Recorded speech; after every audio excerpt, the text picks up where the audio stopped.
We do have a presentation this evening. We're going to receive a presentation from Sarah Regis regarding the redevelopment of the former San Bruno Cinema site.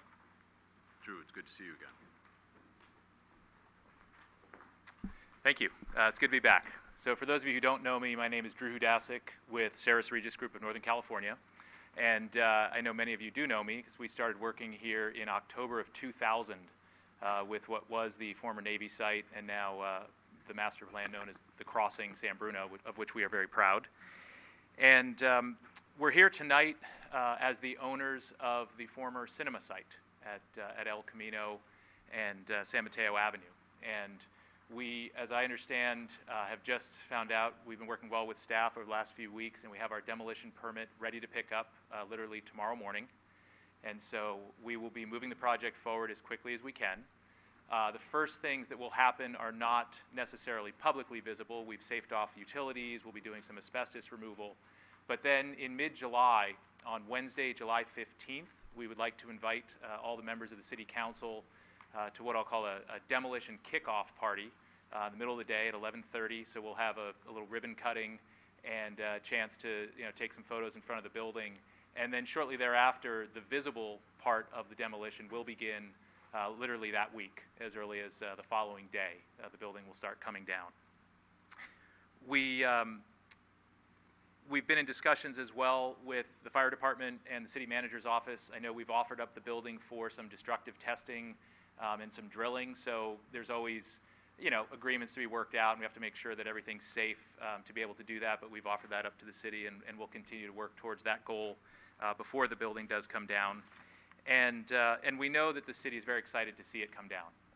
Myself, after being involved in the crossing, I was on one of the citizens advisory committees that helped in the early discussions about the transit corridors plan and all the things that I know we all hope that becomes. And this project at the end of San Mateo Avenue hopefully will be the first big visible change after the Caltrain station and the other things that have happened with some of the retail along San Mateo Avenue. After we finish demolition, there are construction documents that need to be processed. We are working diligently to submit those for plan check. We know we have a deadline by the end of the year to meet with the beginning of construction, and we certainly intend to do that. The construction of the building, which includes a mixed-use project, as you know, of 83 apartments and about 7,000 plus feet of retail along San Mateo Avenue, should take roughly 2 years, although the finishing of construction happens after the first move-ins have already occurred. So we expect that within second, third quarter 2017, we'll see move-ins to the building, if not sooner, and we'll finish out the building within that year, we believe. So if there are any questions, happy to take questions, happy to tell you anything you want to know about the project. But really, again, just wanted to say thank you for the opportunity to be here tonight, the opportunity to be in front of you once again, and we look forward to bringing this project to fruition. Any questions for Drew? Ken? Drew, good to see you again. Thanks. Thank you. What can the public expect as far as a demolition? Wrecking ball or just some big like what we've been experiencing with Candlestick? Sure. We talked about literally whether it would be a wrecking ball or a implosion, claw or the Woody Woodpecker TNT box, which would be a little bit more dramatic. But I think it's demolition does happen pretty quickly once the building is ready to come down. It's really a claw and a large backhoe, for lack of a better term, that will bring it down. And obviously we'll have all the public streets cordoned off.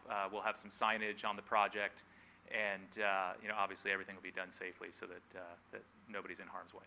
Good. Anything else, Irene? Thank you, and good to see you again too. I know the project you did at the crossings was fabulous. Thank you. So I'm looking forward to this one. I'm expecting that you will put a phone number out there to get a live person. So when people have something to complain about, they'll call you or whoever and get some real answers. And we'll take note of that.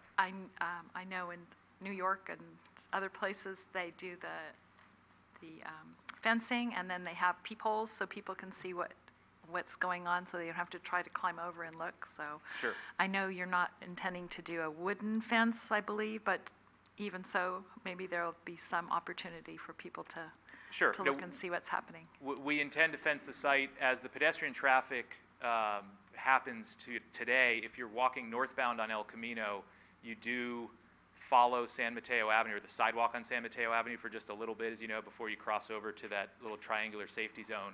And so some of the demolition diagrams have shown a covered fence along that section only, but for the rest of the site, it will be a chain link fence.